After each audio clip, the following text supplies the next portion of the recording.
Salut les enfants, allez on va faire un petit tour sur la serre qu'on vous a présentée la dernière fois. Vous montrer un petit peu, quelques mois plus tard, tout ce que ça a donné. Donc là on a toutes nos plaques de semis, toujours ce caisson, là on a un bon 30 degrés là-dedans. Pour les aubergines, poivrons, piments et tout ça, c'est parfait. Donc là tous les petits poireaux qui sont superbement sortis. Les navets derrière, les épinards. Voilà, on a un petit peu tout qui explose quoi. Alors, on a chopé l'Australisica, c'est du citron caviar.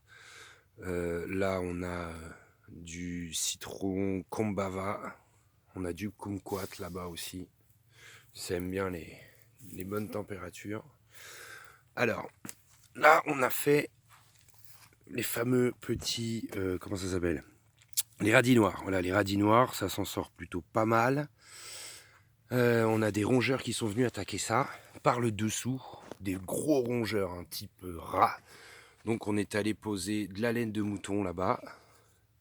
En fait, elle n'est pas nettoyée et la laine de mouton, ça chasse les rongeurs. Ils détestent l'odeur. Ça fonctionne super bien. Depuis, il n'y a plus un seul rongeur.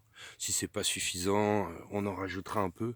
On a mis 2 sacs au fond là-bas et puis 2 sacs derrière moi, sous la table, là où on bosse. Donc là, on a les petites pommes de terre qui sortent. Du coup, on y est. L'ail. Là, on a pu planter les petites échalotes. Tranquillement, elles sont encore toutes petites. Tous les semis qu'on avait fait la dernière fois quand on avait fait la vidéo de cette serre. Donc là, voilà, encore des petites pommes de terre qui sont là. Les radis. Voilà, les radis, ça sort pas mal. Alors, le radis, il faut arroser, hein, beaucoup. Il faut beaucoup arroser. Ça a besoin d'eau. Ça, comme ça pousse vite. Et c'est moins piquant. Voilà, on a tout ça là, c'est cool.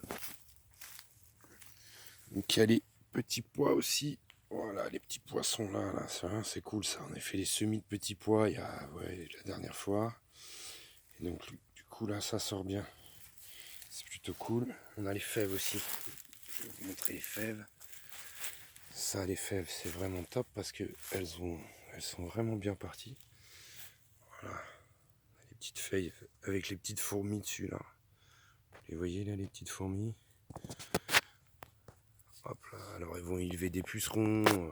On voit bien aussi qu'elles sectionnent un petit peu les feuilles du bas. Vous voyez là, cette feuille-là un peu sectionnée. En fait, elles sont loin d'être stupides. On dit que ça ravage tout une fourmi, que ça tue les plantes.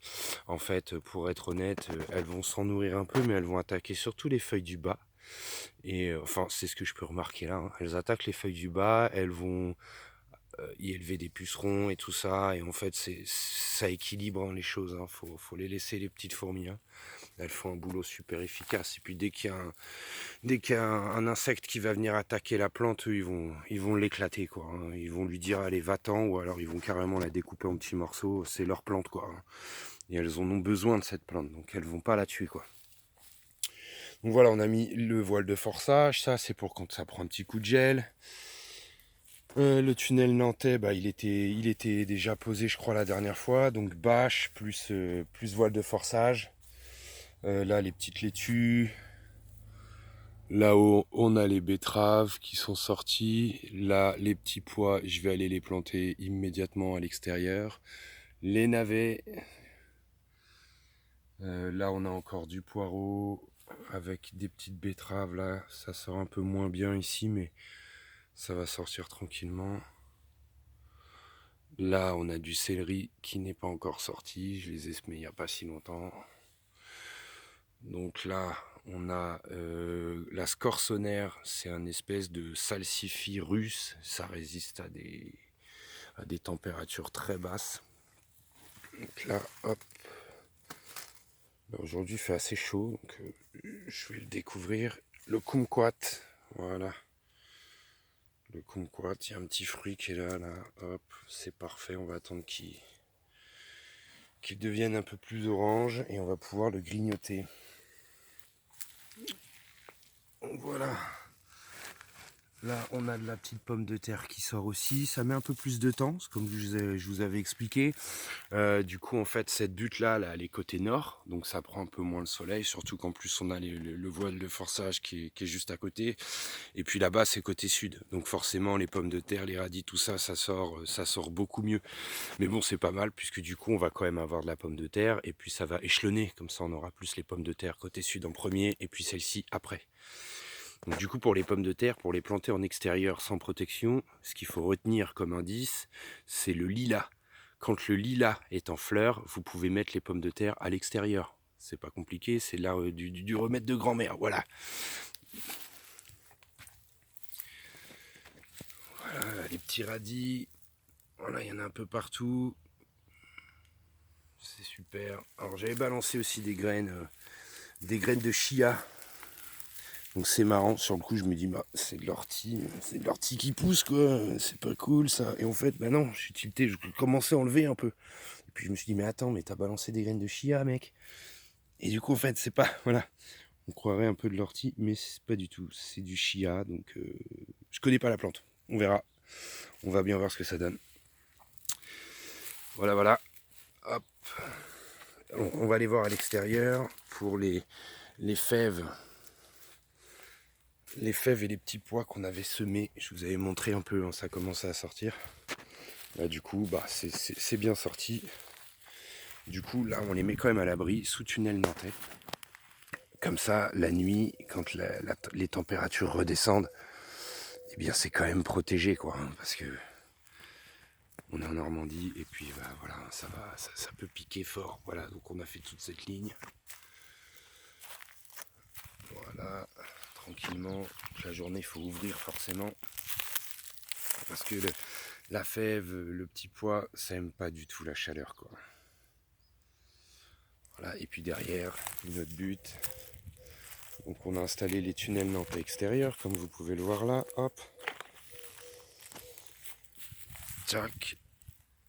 Et les petits pois qui ont été plantés ce matin. Voilà, toute une ligne. Et puis je vais continuer avec ceux que je viens de vous montrer qui sont dans la serre. Pour faire l'autre ligne. Alors, le tunnel nantais. Voilà, pour ceux qui ne connaissent pas, c'est un arceau. Voilà.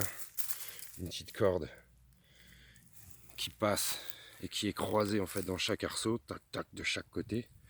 Et en fait, ça passe par-dessus, vous voyez, ça croise comme ça. Là. Voilà, ça passe par-dessus, ça passe de l'autre côté. Et le soir, quand vous avez besoin, quand le soleil, le mieux c'est qu'il y ait un petit peu de soleil encore. Quand il y a un peu de soleil, en fin de journée, vous venez tout refermer là. Vous voyez, tu refermes toute la longueur là jusqu'en bas. Là, tu vois, je vais pas le faire parce que bon, ça sert à rien. Là, voilà. De chaque côté, vous refermez. Le soleil va taper dessus, donc ça va vite, vite, vite monter en température. Et du coup, bah, ça va apporter une petite chaleur pour la nuit. Ça va être moins de temps à redescendre vers le froid. Et du coup, le matin, par contre, voilà, si vous avez du soleil, il faut se lever à l'aube. Hein, parce que sinon, ça va taper fort là-dessus. Et comme les petits pois et les fèves, ça n'aime pas trop la chaleur, du coup, ça va très vite monter à 30, 35, voire 40 degrés. Quoi. Donc n'hésitez pas à vous lever tôt pour venir lever ça. Voilà les copains. Bon, bah écoutez. Ah, j'oubliais. Voilà, on a construit un petit peu ce repose plaque de semis. Donc voilà, hein, c'est tout con. On a fait des emboîtements. On a tronçonné. Hein, l'autre, voilà, les deux morceaux, on a tronçonné. On a boulonné pour les plus gros maintiens. Pour éviter que tout ça bouge. Et puis chaque étagère, en fait, c'est un rondin. Bon, alors c'est que de la récup, hein, sauf la boulonnerie et la visserie. Mais les rondins, c'est de la récup. Hein. C'est notre copain paysagiste qui nous a ramené des troncs carrément. Donc bah, on les plane, on les passe à la plane, on écorce, on enlève cette fameuse petite peau là qu'on voit ici. Là, ça c'est pas génial qu'il en reste, vous voyez, parce que sinon les insectes viennent à l'intérieur et vont pourrir le bois 10 fois plus vite que prévu. Donc voilà, on a juste, c'est l'espace nécessaire pour poser nos plaques de semis. Donc l'idée ça va être de faire un toit, on a déjà mis un fond pour couper des vents du nord, de mettre de chaque côté, un fond de chaque côté, et puis et du coup on pourra venir glisser les plaques de semis à l'intérieur comme ceci. Et on fera des bacs d'arrosage. Voilà, sur la dernière, celle du bas là, la dernière, on fera des bacs d'arrosage au moins épais comme l'épaisseur des plaques, comme ça, ou un petit peu moins que les plaques, comme ça on aura juste en quelques secondes, tac, à mettre la plaque dedans. Et toute la surface de terre des semis sera arrosée. Comme ça on prendra beaucoup moins de temps pour l'arrosage, ce sera plus pratique. Voilà, bon bah les enfants, je vous laisse profiter un petit coup de ce soleil. Et c'est cool. Allez, ciao ciao.